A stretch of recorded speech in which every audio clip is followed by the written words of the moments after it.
Bueno, muy buenos días a todos. Estamos en nuestro cuarto día del Congreso de las Nuevas Normalidades. Ahora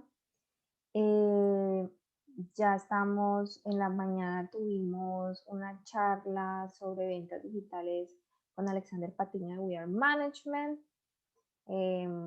Y ahora seguimos con un tema súper interesante que tiene que ver con derecho de tecnologías, propiedad intelectual, muy pertinente con todo el tema de la transformación digital, que es un tema al que nos empujó la pandemia. De hecho, la pandemia hizo que el 60% de las empresas adelantaran su transformación digital, ya sea simplemente el hecho de empezar a tener reuniones a través de Zoom o el uso de algunas plataformas, hasta ya desarrollar sus propias aplicaciones, transformar su negocio en algo tecnológico.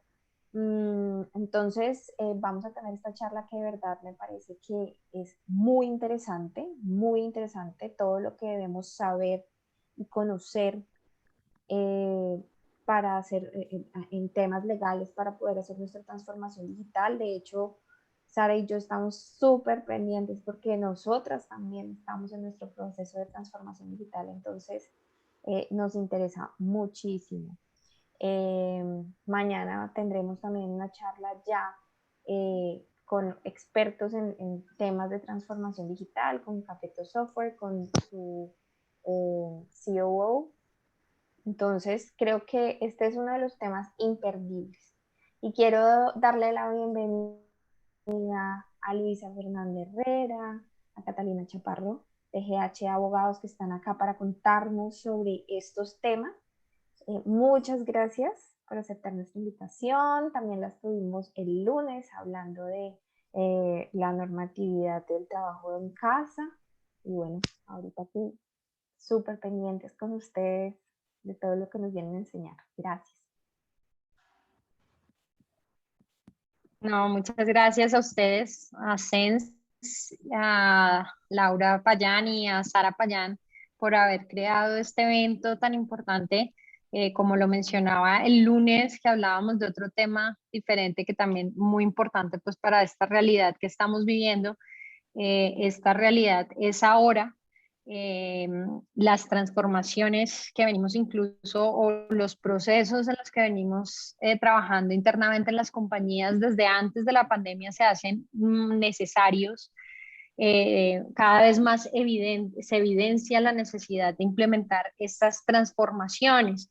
Entonces, nosotros hemos diseñado una presentación para ustedes en donde podamos exponer cuáles son los retos desde las normas, desde la regulación que existe y cómo abordar esos retos.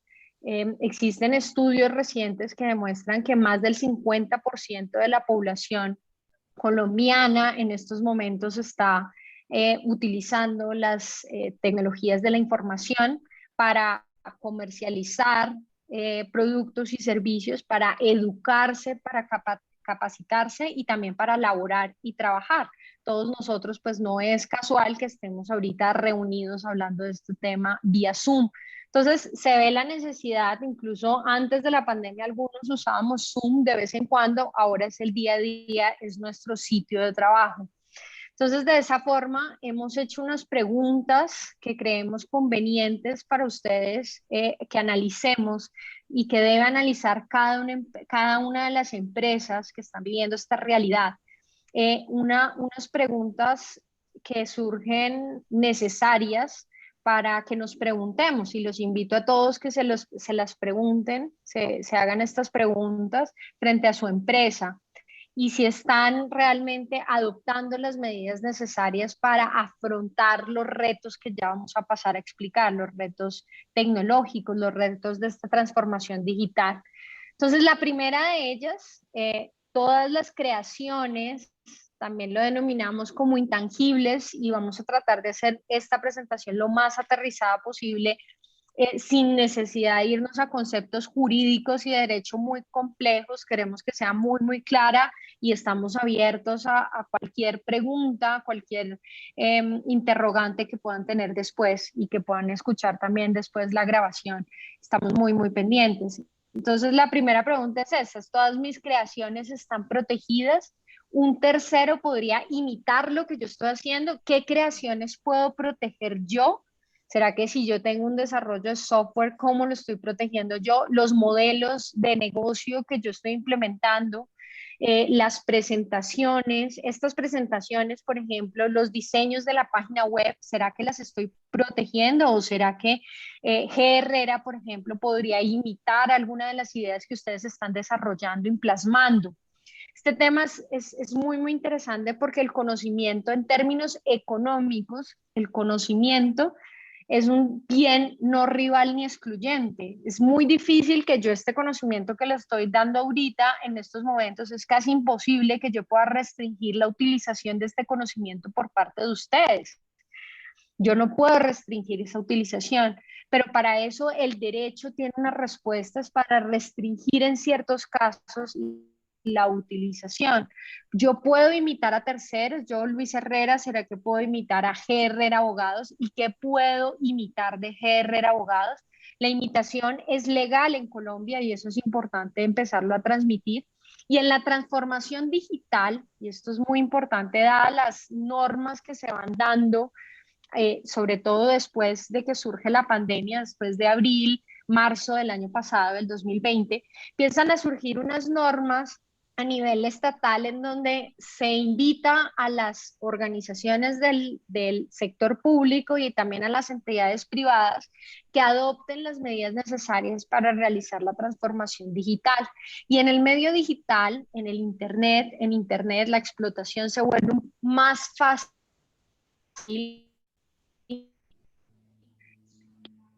la imitación se vuelve y es la necesidad cada vez consumidor de la instantaneidad. Entonces, hay datos que demuestran eso en donde el consumidor necesita, ahí creo que tuve una falla con el internet, un segundo ya ahí me volvió, entonces el consumidor necesita algo instantáneo, necesita consumir de manera instantánea y todo esto genera muchísimas creaciones, un boom de creatividad y todo esto debemos preguntarnos cómo lo estamos protegiendo, cuáles son los límites, por ejemplo, de en el licenciamiento del software que yo estoy utilizando en mi empresa. Esto también es necesario preguntarse, qué signos o qué marcas estoy utilizando yo, cómo las exploto legalmente, cómo puedo proteger estas marcas. Puedo usar la marca que estoy usando y eso es muy importante porque a veces nos llegan clientes y ahorita cuando se lanzan al mercado digital, ahorita que está muy en boom los marketplaces o el diseño de estos nuevos modelos de negocio en el medio digital, pues entonces nos dicen y nos ha pasado, nos dicen, no, ya tenemos la marca lista, ya tenemos el diseño ya no lo hizo el diseñador, ya la tenemos completamente lista, estamos preparados para salir al mercado. Cuando jurídicamente hacemos el análisis de la marca, pues encontramos que no, que jurídicamente no puede usar la marca que ha escogido y que ha venido trabajando por mucho tiempo. Entonces, por eso es tan importante tener un acompañamiento legal desde el principio. ¿Quién es el propietario de los conocimientos desarrollados por mis empleados y contratistas? Es una pregunta que también los invito a que se hagan. ¿Qué pasa con los desarrollos que haga un contratista mío el día que termina ese contrato de prestación de servicios? ¿Qué pasa con esos desarrollos? ¿Estamos utilizando información? ¿Qué tipo de información en esta transformación digital se está utilizando? Hay información que es el análisis de los data, ¿no es cierto? El Big Data, que es un análisis y un procesamiento de los datos. ¿Qué implicaciones legales tiene esto? Y qué es también los datos y cómo se protegen estos datos a través de las normas que exigen la protección de datos personales. ¿Realmente necesitamos la información que estamos manejando en nuestras compañías y cuáles son las medidas tecnológicas que estamos utilizando para garantizar la seguridad de la información? ¿Estamos cumpliendo con todos los requerimientos legales en esta transformación digital? ¿Son correctas las medidas que estamos adoptando? ¿Estamos dejando en evidencia ese cumplimiento? Como vamos a ver, es muy importante. ¿Cómo se informa a las personas sobre el tratamiento de sus datos personales? Y todas estas preguntas entonces las vamos a abordar paso a paso. Primero, analizando cuáles son los desafíos legales, o cuando nos sentamos a preparar esta conferencia con Catalina, decíamos, bueno, realmente nuestros clientes en sector de tecnología a veces nos dicen, no, pero es que no queremos que los abogados nos obstaculicen o nos digan de manera tajante qué es lo que está prohibido. No queremos ese lenguaje, qué es lo que está prohibido, sino que díganos qué está permitido y cómo nos podemos flexibilizar. Desafío legal, entonces, nosotros decíamos, bueno, realmente es un reto legal, es cómo entonces aprovechar ese reto legal y estaban las demás conferencias de este congreso y me parece súper interesante también tomarlo así. ¿Cuáles son las oportunidades desde la norma, desde el derecho, que podemos tomar para poder crecer y afrontar esta transformación digital de la mejor forma? Entonces, en primer lugar, identificaremos cuáles son esos retos. En segundo lugar, abordaremos cómo aprovecharlos de la mejor forma y asumirlos es como una oportunidad para crecer en las empresas. Y en tercer lugar, ya abordaremos y estableceremos cuáles son las herramientas que nosotros siempre recomendamos adoptar. Entonces, ahí le doy la palabra a Catalina para que inicie con la explicación de cuáles son esos desafíos legales, cuáles son esos retos. Listo, sí, claro que sí. En un momento que estoy volviendo a poner la presentación. Bueno, como lo estaba mencionando, incluso Laura lo mencionó en un principio, la idea aquí es que, pues si bien desde hace un buen tiempo las empresas venían adelantando y avanzando un poco en el proceso de transformación digital, pues evidentemente la pandemia nos cogió a muchos por sorpresa y las empresas tuvieron que salir pues como en urgencia a implementar una gran variedad de herramientas que de alguna u otra forma pues afectan como su modelo de negocio. Entonces, nosotros hacemos es un llamado a hacer como un alto en el camino y simplemente ver este tipo de desafíos como unas oportunidades de mejora para las compañías, entender los desafíos de esta nueva realidad y hacer un diagnóstico de cuáles serían nuestras como debilidades para poder trabajar en ellas y tomar decisiones, por ejemplo, respecto a la reestructuración del negocio, si corporativamente está ajustada a la nueva realidad y adquirir todo este tipo de herramientas que nos lleven a eso. Entonces, nuestro mensaje aquí es pues la importancia de ver la planeación y la consolidación de una estrategia jurídica más como una oportunidad que como un obstáculo para el desarrollo de nuestros negocios.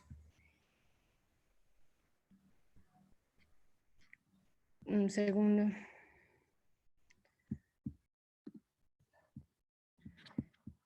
Ahí ya te la compartí, Cata. Ahí ya la estoy compartiendo. Ahí la están viendo, ¿verdad? Sí. Sí, ahí la están viendo, ¿no es cierto? Laura y Sara me confirman, ¿o los demás? Sí, se ve. Perfecto. Listo, gracias. Lo primero, pues que nosotros identificamos como uno de los desafíos y tenemos como las soluciones para atenderlos, es como en el mercado digital se está más expuesto al público en general, es importante que revisemos varios aspectos. Entonces, el primero es que todo aquello que identifique a mis productos o mis servicios en una página web, en las redes sociales, y todo lo que le genere un reconocimiento, cierta reputación a mi empresa, esté siendo protegido. Entonces, aquí la importancia de cuidar nuestros signos distintivos. ¿Qué tipos de signos distintivos existen en materia de propiedad intelectual? Entonces, tenemos las marcas, que pueden ser nominativas, figurativas o mixtas. Las nominativas son aquellas que están compuestas simplemente por unas palabras, un conjunto de palabras. Tenemos las figurativas, que son el loguito, y la mixta, que puede ser pues ya el logo, digamos la representación gráfica, acompañado con unas palabras. Entonces tenemos las marcas, tenemos los lemas comerciales también. Entonces, por ejemplo, cualquier frase que impulse la marca, entonces colombiana la nuestra, o águila roja, tomémonos un café, seamos amigos. Ese tipo de frases que acompañan normalmente a las marcas para promover los servicios. El nombre comercial, que es lo que identifica el origen de la empresa, el origen del empresario. Entonces, Postobón S.A. Está también el tema de la denominación de origen o la indicación geográfica, que es todo aquello que haga referencia a el lugar de producción o fabricación del producto. Entonces, por ejemplo, Café de Colombia o Bocadillo Beleño, ese tipo de indicaciones que de alguna u otra forma generan mayor confianza o credibilidad frente al producto. Entonces, no es lo mismo que a mí me digan que el vino es de Aviñón, Francia, a que me digan que es del Huila. Entonces, ese tipo de signos que también le dan cierta identidad a los productos o servicios. También tenemos otros tipos de signos como los gestuales. Entonces, por ejemplo, el dedito de todo bien del Pío Valderrama, que también de alguna u otra forma identifica la imagen de este personaje. El sonido, la marca de sonido de Coordinadora, entonces el que uno siempre escucha en el camión, que también de alguna u otra forma uno inmediatamente dice es de Coordinadora, la empresa de transporte. Todos estos son signos distintivos. Entonces, ¿qué es una marca? Como lo hemos visto en estos ejemplos, es cualquier signo, cualquier elemento que contenga, que le permita generar cierta identidad a un producto. Entonces, están estos tres tipos de marcas: la nominativa, la figurativa, el logo, y la mixta. Hay ciertas, entonces, bueno, ¿cómo es la mejor forma de proteger las marcas? Es mediante un registro que se realiza ante la Superintendencia de Industria y Comercio. Aquí ven ustedes un resumen muy cortico de cómo se hace el procedimiento de registro. Entonces, uno hace la solicitud, principalmente uno escoge, existe unas categorías puestas por la clasificación internacional de NISA, que está compuesta más o menos por 45 clases. Ahí uno identifica en qué sector económico voy a ofrecer mis productos en el mercado. Entonces, por ejemplo, si yo voy a lanzar una marca de chaquetas de cuero, entonces yo escojo dos clases, pues se sugiere. Entonces, digamos, la clase que identifica las prendas de vestir, porque voy a vender chaquetas, y la clase que identifica los productos a base de cuero, entonces el cuero. Entonces, uno ahí escoge la clase. Cualquier marca se puede registrar en diferentes clases, como lo acabamos de ver. Las tasas son, en un principio uno, digamos que las puede ver como son un poquito costosas, pero en realidad cuando ya, como lo veremos ahora, uno ve el valor económico que adquieren los signos distintivos y las marcas, pues vale completamente la pena. Oscila más o menos entre 704.000 pesos, si por ejemplo somos una empresa MIPYMES, que creo que es como arrancamos todos los emprendedores, o ya si eso es una empresa grande, pues más o menos 900.000 pesos. Entonces, y se paga una tasa por cada clase adicional.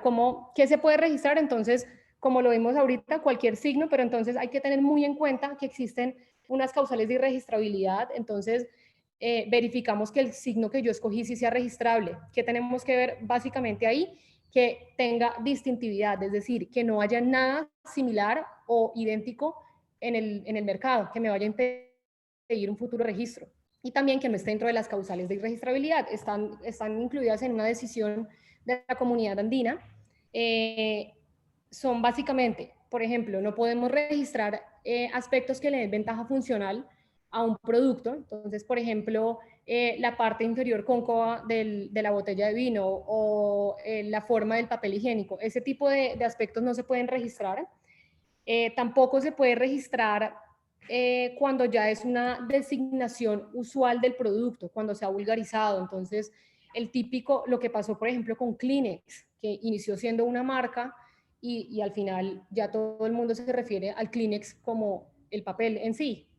Lo mismo sucedió con Pegastick.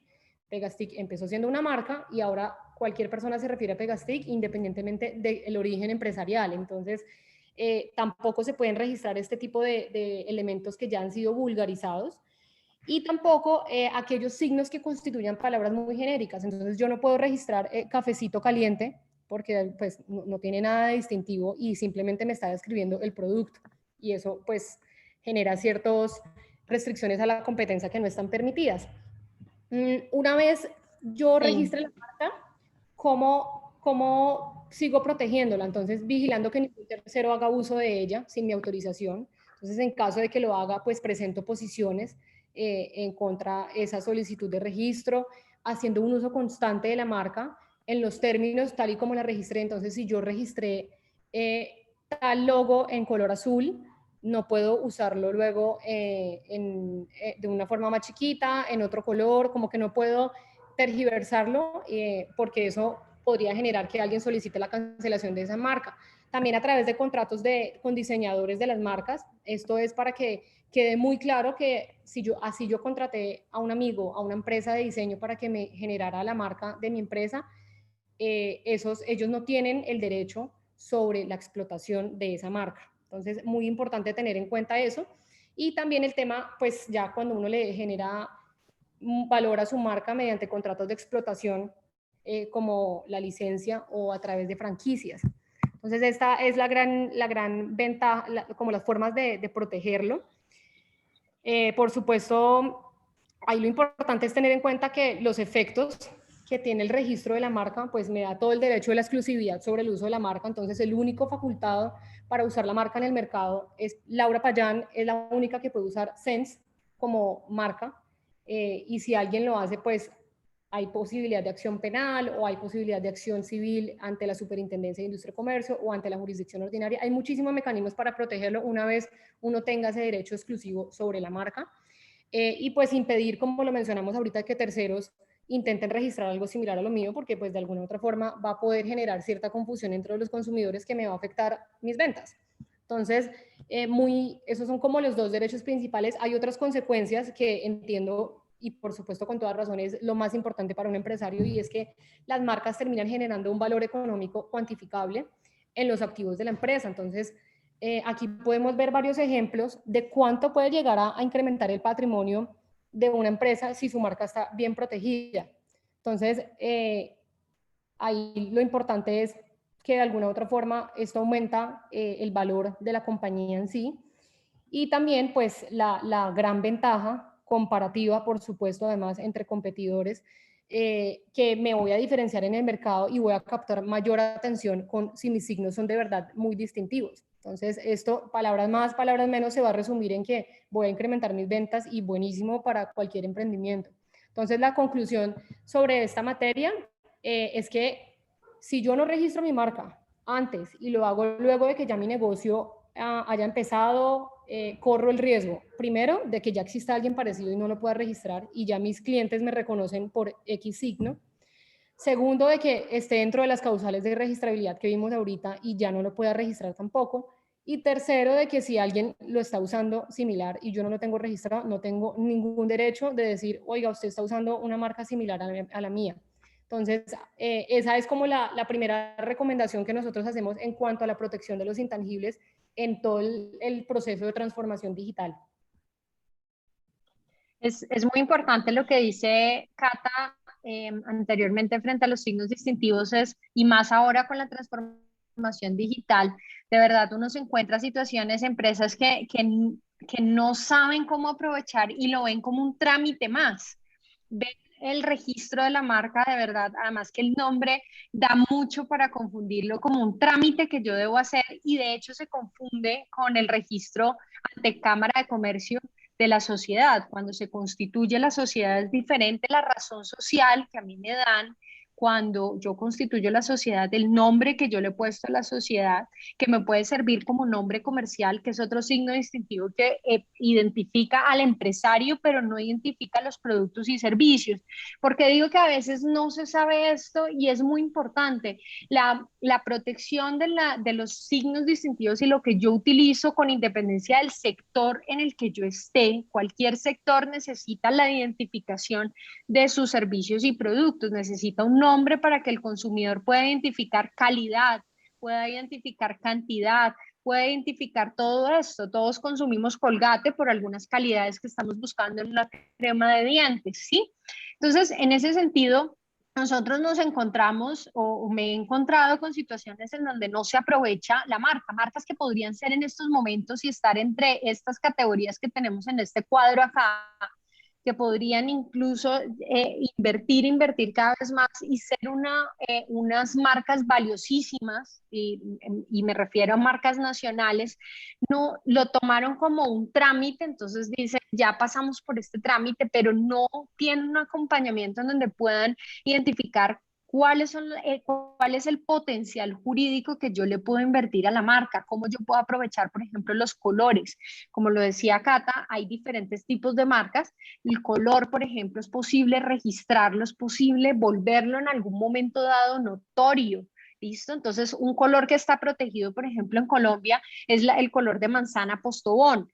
Tiene unos requisitos como, por ejemplo, debe estar rodeado por una forma en específico, no debe apropiarse, no se puede apropiar de un elemento, como lo decía Cata, de algo que pueda obstruir la competencia. Por supuesto, por ejemplo, en el azul, en sector de medicamentos, pues nadie podría apropiarse del color azul en el sector de medicamentos. A manzana Postobón le dan el color rosado, o por ejemplo se lo han reconocido también a Nestlé, al color de Milo, al color verde, porque han trabajado en el diseño de sus marcas y en el portafolio de sus marcas, en la protección de las mismas, y han sabido aprovechar ese insumo. Entonces, la transformación digital en la que estamos ahora, en donde nuestras marcas, nuestro conocimiento está de libre acceso por parte de los consumidores y de los competidores, se hace posible su imitación, porque si yo no tengo una protección de las marcas, y pasa mucho, si ustedes hacen el ensayo y buscan en Instagram las marcas que ustedes conocen, puede que encuentren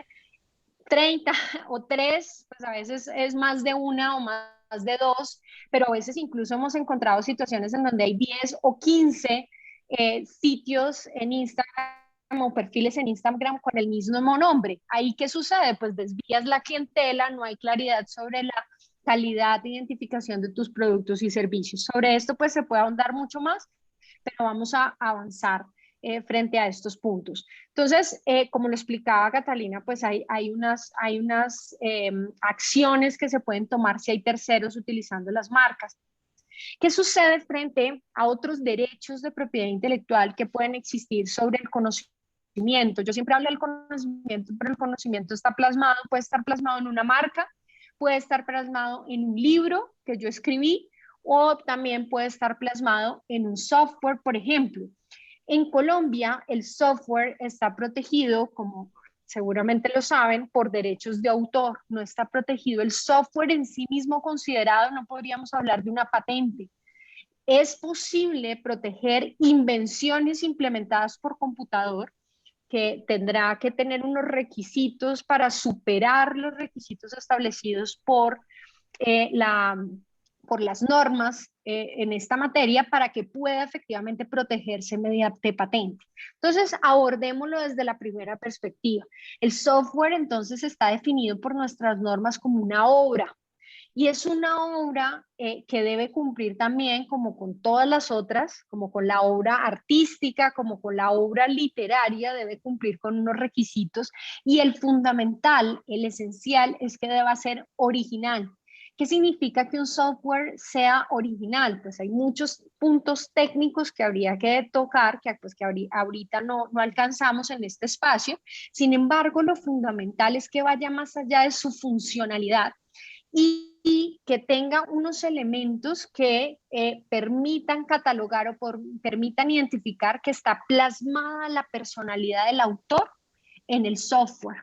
Entonces, esto es muy importante porque en la práctica uno se encuentra que efectivamente puede que existan contratos de colaboración empresarial, acuerdos entre dos empresas en donde se esté explotando dos, tres o un software de manera conjunta. Y a veces de ese software, a veces no, siempre se generan nuevas versiones y se generan obras que son catalogadas por la norma como obra derivada. Las obras derivadas, las nuevas versiones del software a partir de uno inicial requieren la autorización del titular inicial de la obra. Entonces, frente a todo esto, lo importante y el mensaje que les queremos dar es, frente a esta transformación digital, frente al blockchain, frente al Internet de las cosas, ¿cuál es el personaje principal en toda esta transformación digital?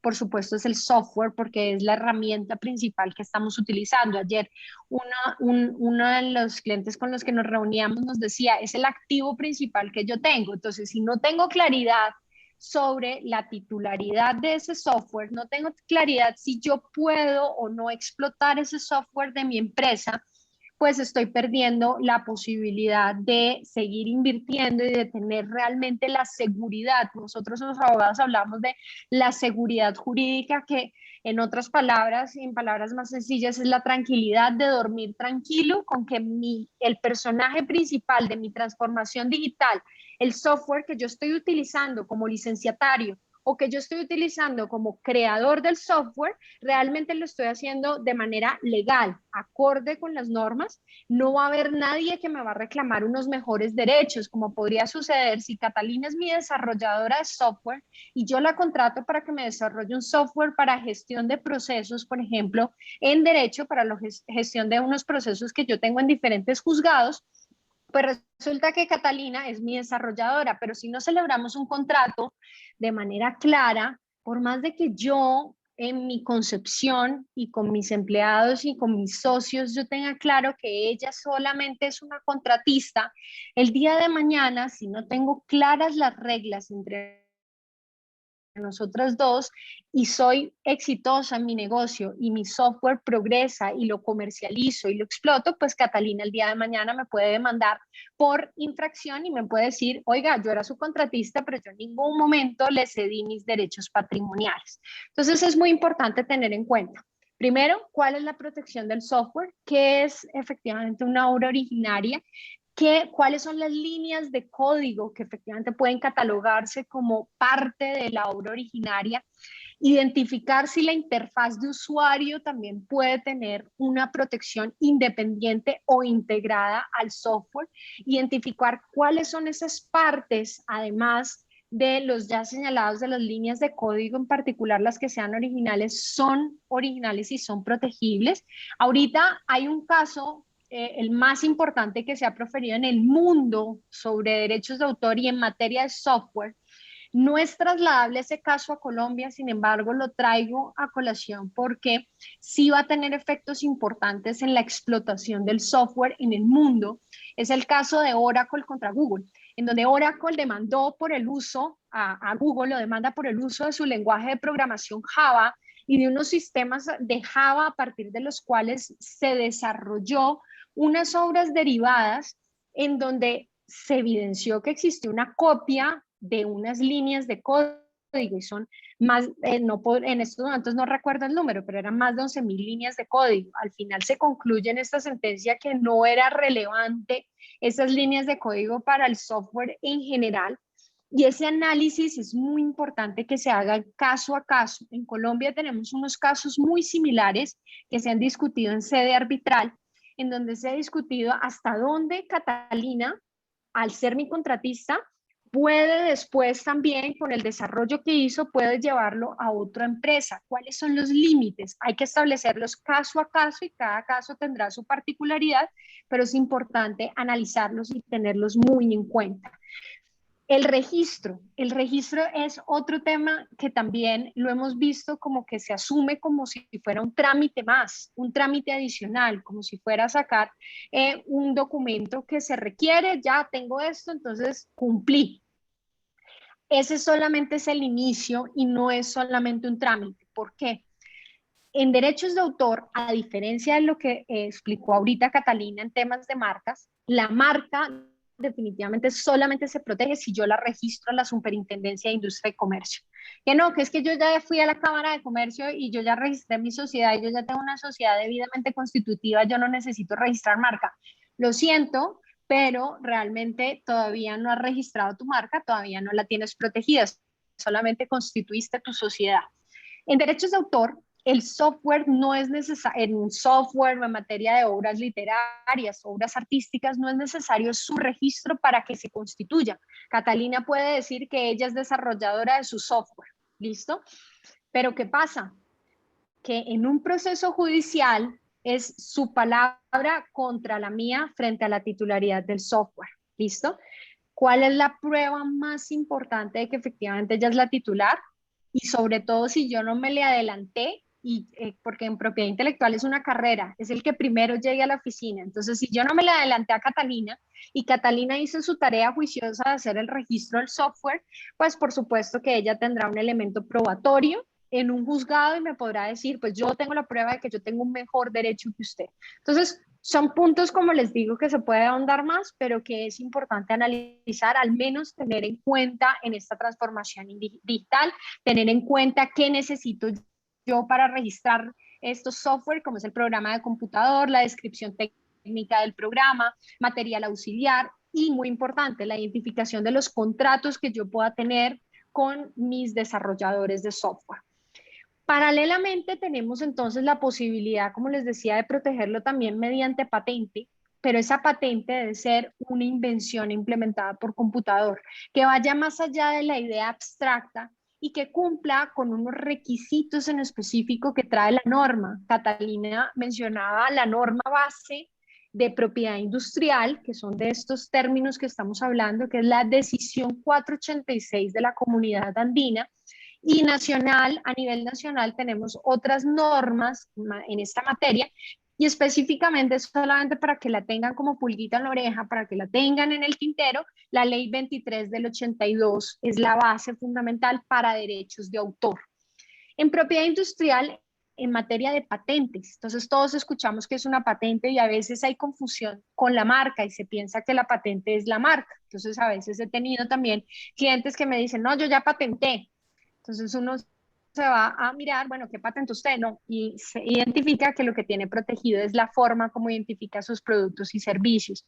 Las patentes, cuando se vayan a proteger, estas son invenciones que deben cumplir con 3 requisitos. Debe ser novedosa, debe tener altura inventiva y debe tener una aplicación industrial.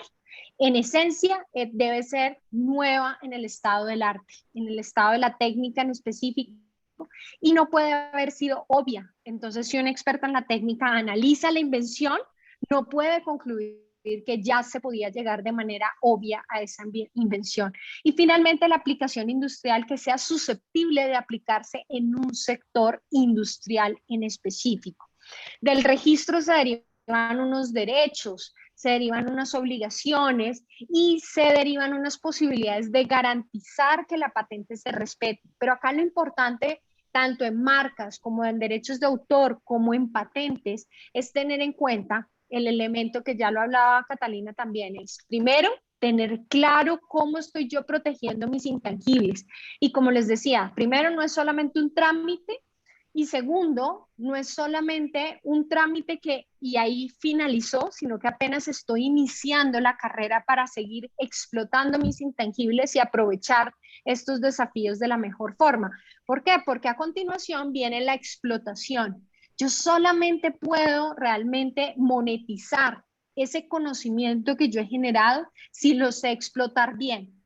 Conozco muchas situaciones en donde se patenta por patentar y no se tiene claridad realmente cómo explotarlo.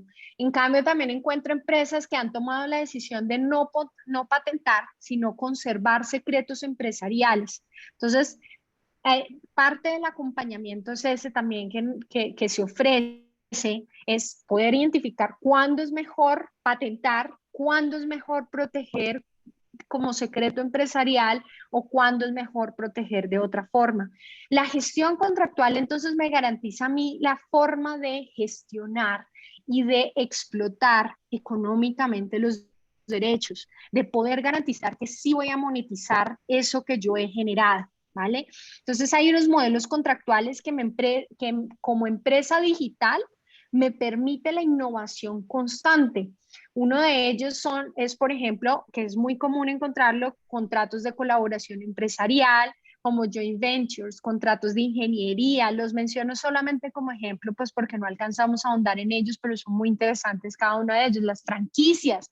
La franquicia es el eje en donde el principal elemento ahí es la licencia, la autorización de uso de la marca, si existe una marca, la autorización de uso de un know-how. Entonces, si se tiene un restaurante, se suministra todo lo que se conoce sobre la forma de preparación, las recetas, todo esto manejándolo como secreto empresarial. Si existe una patente, se licencia, se autoriza la utilización de esta patente.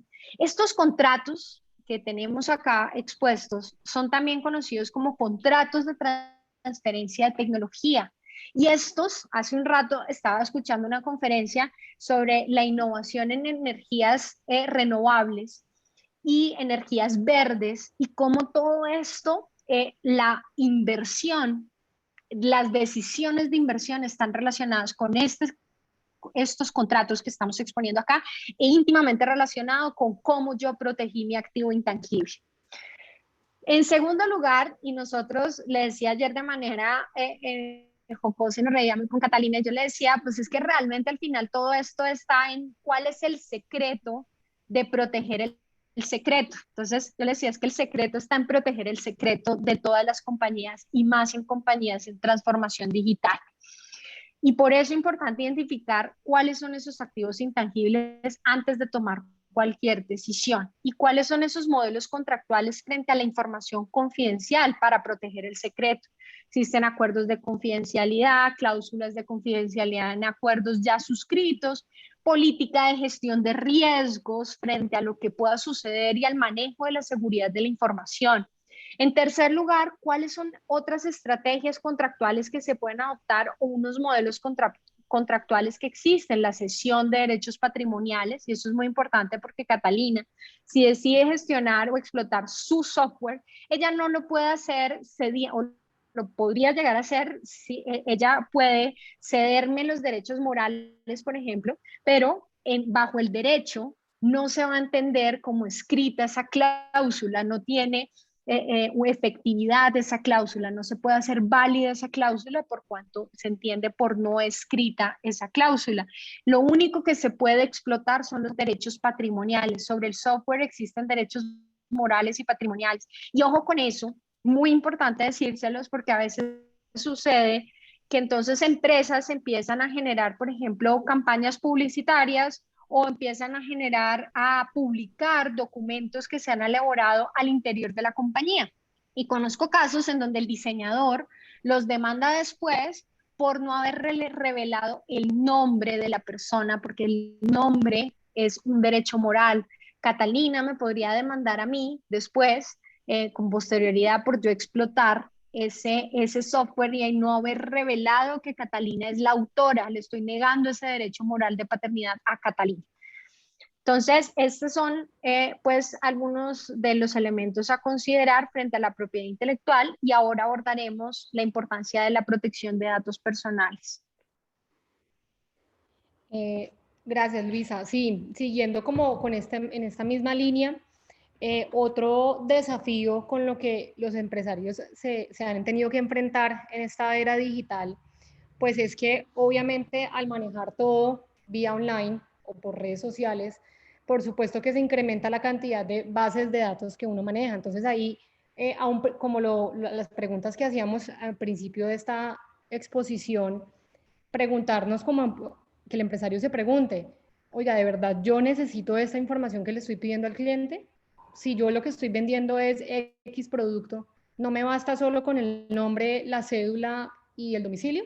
Entonces, preguntarse, efectivamente estoy pidiendo de pronto más de lo que necesito. Entonces, esto es un desafío importante en el que uno está acostumbrado a recopilar información, a tener bases de datos, pero quizá no ha visto como la implicación legal que esto tiene. Entonces, aprovechar esta transformación digital también para dar un alto en el camino nuevamente y reestructurar todo ese tipo de políticas que amparan el tratamiento y la protección de los datos personales. Hay bastante normativa y un marco regulatorio amplio sobre esta materia.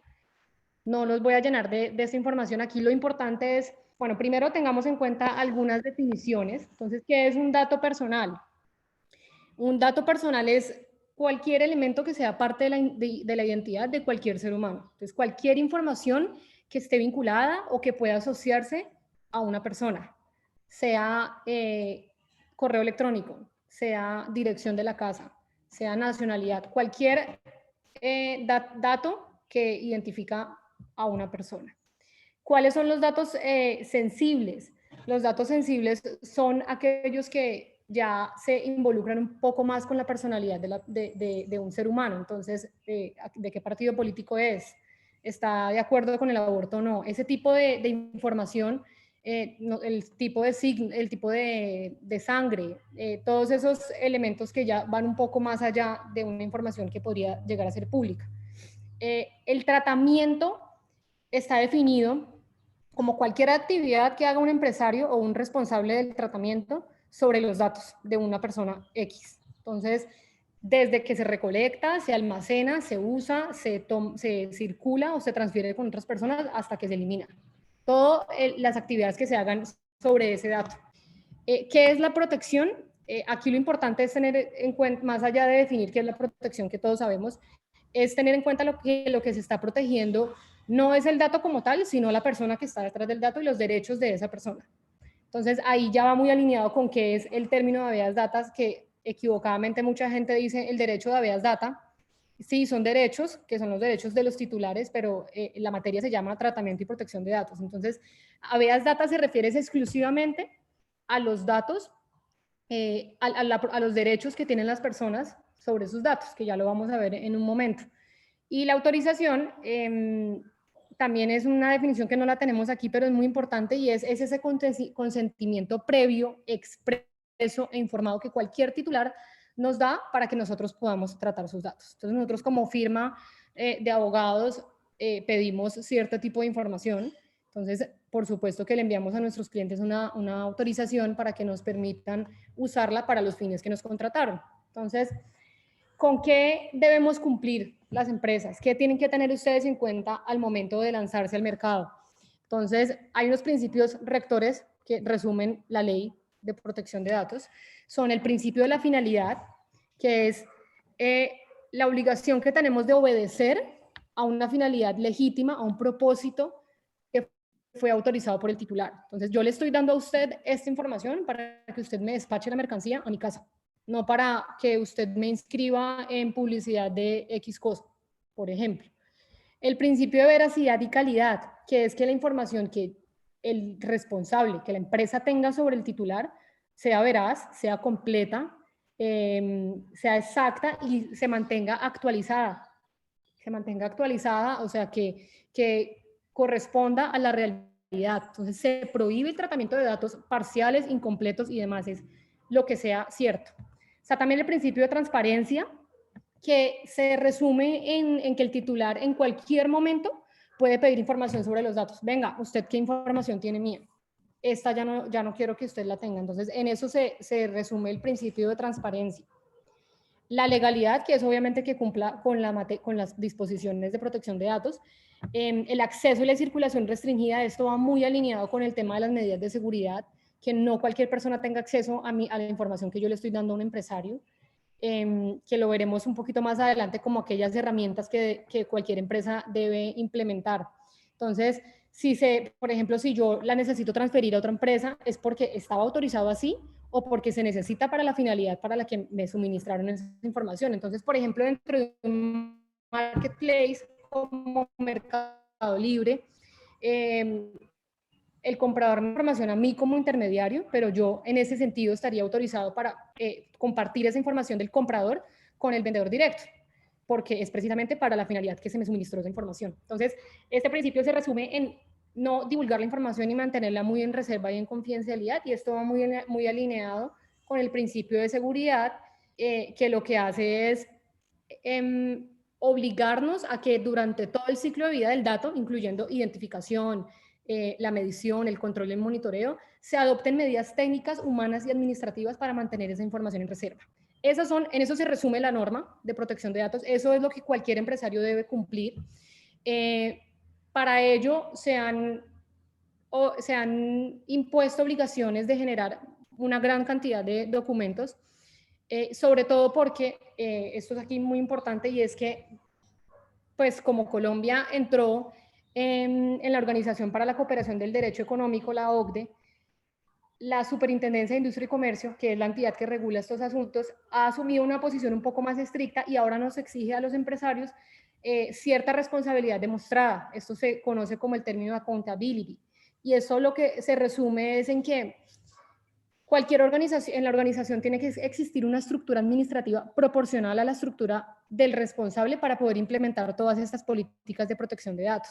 Entonces, y además se tiene que, aparte de que se tenga que tener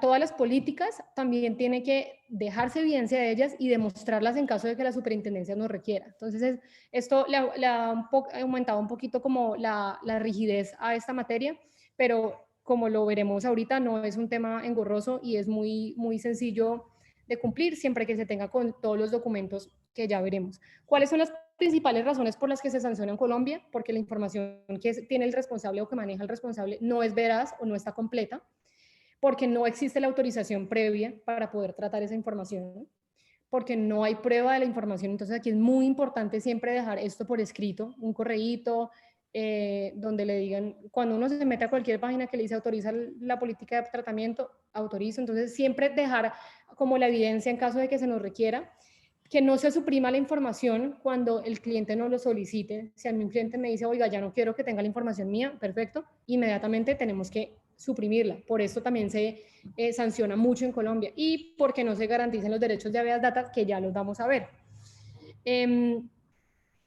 ¿Cuáles son los derechos de los titulares? Aquí yo quise iniciar con la afirmación de que la libertad se basa en la privacidad de una profesora de la Universidad de Ryerson de Canadá, donde ella sustenta su opinión diciendo que Alemania tuvo que sufrir todos los abusos del tercer Estado alemán, del Tercer Reich, y la total supresión de las libertades para que hoy en día Alemania sea catalogado como el primer país del mundo en protección de privacidad y la información.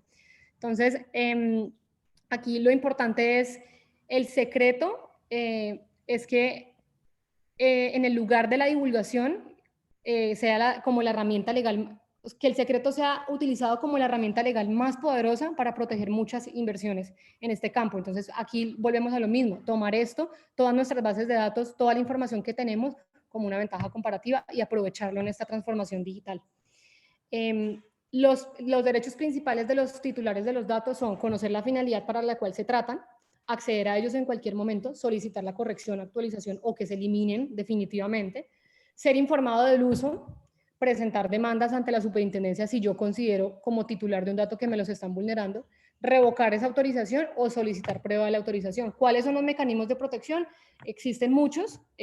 Aquí ya viéndolo desde el lado del empresario es sobre todo tener en cuenta que debemos cumplir con ello y evitar que se presenten reclamaciones por parte de los titulares, acciones ante la superintendencia, de responsabilidad, denuncias penales o incluso acciones de tutela porque es un derecho fundamental además. Aquí al lado izquierdo ustedes pueden observar como todos los documentos que se piden. En realidad uno ve que son extensos, pero no es tan así. Es una política para el tratamiento de datos, el manual interno, los términos y condiciones. Ahora digamos que todo el tema con la era digital, la importancia de la política de cookies, los avisos de privacidad, todo estos documentos que la ley de alguna u otra forma nos obliga.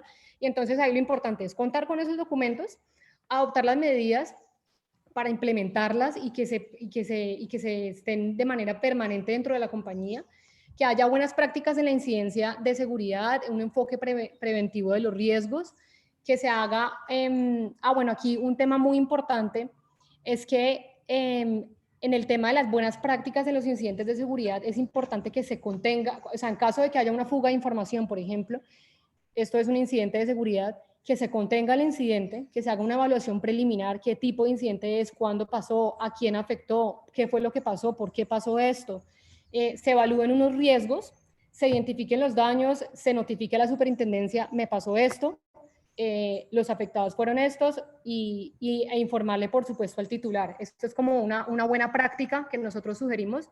El enfoque preventivo que les mencionaba ahorita, que entonces, por ejemplo, veíamos una empresa que usaba mucho que en los puertos de USB los tapaban para que los empleados no tuvieran acceso a información o no retiraran información que no tenían por qué tenerla. También hacer una evaluación del impacto de la privacidad, entonces determinar los derechos y las libertades, establecer medidas para afrontar riesgos, identificar las clases de riesgos, evaluar resultados de estudio, tener en general una estructura administrativa que permita implementar estas políticas y adoptar toda la atención a los clientes. Básicamente en esto se resume esta materia, y muy importante un punto, y es que la importancia de entrenar y capacitar a nuestros equipos en estos temas. Que sepan cuál es la información que se maneja, que identifiquen si es necesario clasificar esa información, qué tipo de seguridad necesitamos para esto, autenticación, huellas, reconocimiento facial. Entonces, establecer todas estas medidas de seguridad, auditarlas, controlarlas y monitorearlas todo el tiempo. Esto es como la recomendación que en materia de protección de datos nosotros tenemos, y muy importante tenerlo en cuenta ahorita en transformación digital, sobre todo por lo que decimos, las bases de datos son más un activo que debemos proteger y cuidar, tal y como los titulares de esos datos nos lo han dado. Sí, sí, súper, Cata. Como dice Catalina y lo menciona en varias ocasiones, miren que los datos son la base fundamental, y ahorita que estamos hablando con Laura de artículos de The Economist, hay varios artículos en The Economist en donde han explicado cómo los datos son el nuevo petróleo, la información, el conocimiento. Por eso se habla pues, que en eso también duraríamos bastante filosofando sobre el traslado a la sociedad del conocimiento.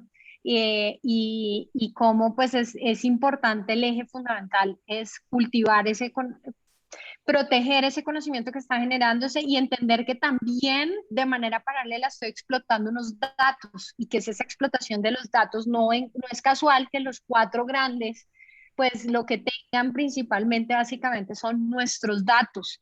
Cuando se estaba investigando a Facebook en su momento, a Mark Zuckerberg, cuando fue al Congreso de Estados Unidos a esta entrevista, uno de los senadores, de los parlamentarios, decía, es increíble que sin una revolución siempre ha sido requerida, y ahora que estamos en todo este panorama nacional, decía el congresista decía, es increíble que siempre se haya requerido una revolución, y que esa revolución haya implicado que el Estado nos garantice algo y nosotros entreguemos unas libertades a cambio, que es el llamado contrato social. Y cómo frente a los datos no hubo necesidad de ninguna revolución, ni en ningún proceso histórico, ni absolutamente nada. Nosotros de manera libre, voluntaria y hasta de manera feliz le entregamos nuestros datos diariamente a Facebook, Google, Instagram. Entonces es importante tener en cuenta todo esto. Hay otros puntos que por supuesto pues les vamos a pasar la presentación a través de Sense, que no alcanzamos a abordar por temas de tiempo, unos temas que tienen que tener en cuenta también en la transformación digital. Ahora con los nuevos marketplaces que se están generando, es las formas asociativas, y que todo esto no vaya a ir en contra de las normas sobre competencia. Y más que ese análisis, es nuevamente cambiar un poco la perspectiva y no tener el miedo a incumplir una norma, sino más bien cómo puedo yo aprovechar la norma para crecer, para que mi negocio efectivamente pueda estar tranquilo y fluir en materia de conocimiento e información que está explotando. Hay alianzas estratégicas muy interesantes que uno puede analizar también, que puede utilizar una compañía para promover, por ejemplo, a sus empleados, como puede ser un vesting, en donde se le garantice a sus empleados de obtener posteriormente unas acciones en la compañía. Entonces, todo esto pues se comprende en los puntos que deben analizarse. Finalmente, entonces, nos preguntamos cuáles son las herramientas que debo implementar. Creo que la hemos venido exponiendo y están resumidas en estas herramientas que hemos resumido acá, que se resumen en 9 puntos. Pero sé que ya no quiero respetar el tiempo de ustedes. Solamente mientras le proyecto esta diapositiva, quisiera abrir el espacio a una de las preguntas que nos hace Alexandra Lozano, que hace parte del público, y nos dice, si tomo una imagen, que puede ser una duda que tenga muchos, si tomo una imagen que vi, por ejemplo, en Pinterest y la quiero modificar con otras figuras o palabras, ¿es ilegal? Y no sé si han tenido más conversaciones con abogados, si les parece un poco conocido, tienen un déjà vu con lo que les voy a decir, pero depende. Depende del caso en concreto y hay que establecer cuáles son los términos y condiciones de Pinterest, cuáles son los términos y condiciones y establecer, hay licencias, por ejemplo, de Creative Commons, que seguramente lo han escuchado, hay sitios de páginas web que uno sabe que están de libre acceso porque el autor ha autorizado, entonces habría que identificar si esa imagen ha sido autorizada y hay unas limitaciones en Creative Commons en donde a veces se autoriza solamente la publicación o compartir la imagen. O puede que simplemente se autorice o puede que sí se autorice la modificación de la imagen, ¿listo? Entonces habría que determinar muy bien cuáles son las condiciones de uso de esa imagen en particular dentro de Pinterest y eso es uno de los temas que también se da. Ahora, si hay, por ejemplo, una imagen de alguien, de una persona y estamos usando un dato personal, que la fotografía, la Superintendencia de Industria y Comercio ha sacado guías explicando cómo las fotografías son datos personales, entonces habría que obtener una autorización, salvo que sea una persona pública. Entonces también hay que ver un poco cuáles son las implicaciones al derecho de imagen de las personas y si se necesita una autorización o no. Finalmente, hay un punto, solamente les dejo esto también, todo esto está relacionado también con la protección al consumidor, identificar cuándo existe una información que puede ser engañosa y cuándo no, y qué es un producto defectuoso, cuáles son las garantías que yo estoy ofreciendo en un mercado digital. Todo eso también hay que tenerlo en cuenta. No es casual también que ante toda esta transformación digital los influencers ahora tengan una guía práctica de cómo compartir los productos que están promocionando y ahora deben poner hashtag publicidad cada vez que sea publicidad. Esto pues se puede ahondar mucho más, pero nuevamente muchas gracias a todos y por la invitación a Sens y a Laura y a Sara, de verdad, por poderles hablar de algo que nos apasiona y que de corazón pues queríamos transmitirlo de la manera más abierta y todo el conocimiento pues que tenemos sobre esto. Sin embargo, pues el tiempo no alcanza. Entonces, gracias a todos y les deseo un feliz almuerzo. Gracias, Luisa. Aquí solamente creo que hay una preguntita más, no sé si la viste, la de Gustavo. Dice, no, a ver, ya la miro rápidamente. Dice, ¿Te la leo? dice con la firma de una cláusula de confidencialidad es suficiente para proteger la empresa del conocimiento ante los empleados o contratistas y así evitar que lo use en el futuro de manera personal. No, realmente no es suficiente y a veces encontramos muchos contratos que solamente tienen confidencialidad. La confidencialidad da cierta seguridad, pero también es necesario contar con cláusulas de propiedad intelectual, mirar si es legal o no, meter una cláusula de no competencia. Hay otras cláusulas que se manejan en los contratos para garantizar el no uso de la información sin autorización. Y ya, esa sería la respuesta. Muchísimas gracias. Y gracias a Catalina también. De verdad, muchas gracias. Nos deja a todos pensativos. Realmente uno cree que este tipo de temas, a veces lo que decías, ¿no? Lo deja uno al final y después se da cuenta que no es tan fácil. O sea, la planeación, yo ya tengo que tener esto chequeado. Sí. Mira que hay un documento que sacó, está el COMPES, pasa es que a ver si lo tengo por acá, está el COMPES 3975 y la ley que sacó también de transformación digital el Estado, y mira que ahí da unas pautas de cómo cómo las entidades estatales deben hacer transformación digital y cuáles son los pasos a seguir. Y yo los estuve analizando y es completamente trasladable también al sector privado. Entonces son como tips para tener en cuenta de cómo hacer transformación digital. Muy chéveres, se los recomiendo. Hay que leerlo. ¿Cómo dijiste? ¿El COMPES cuál? Mira, es el COMPES 3975 y la ley, si se me escapa ahorita, hay una que es la 1955, pero esa sí es vieja, esa es del 2019, y sé que hay otra que también estuvimos analizando al interior de la firma, yo te las comparto entonces. Súper, muchas gracias. No, Bueno, ustedes. esta tarde vamos a estar Sara y yo contándoles sobre una de las capacidades y las habilidades que el Fondo Económico Mundial dice que más del 50% de los empleados debemos tener antes del 2025. Entonces, vamos a hablar de 3 de esas 4 habilidades que se tienen que desarrollar. Entonces, los esperamos. Después, clase de yoga 4:30 para desestresarnos un poquito, salirnos un poquito de este computador al que estamos conectados todo el día. Entonces, los esperamos a todos. Muchas gracias. Chao. Gracias a ustedes. Gracias. Muchas gracias. Muchas gracias. Muchas gracias. Muchas gracias. Gracias. Muchas gracias, muy interesante.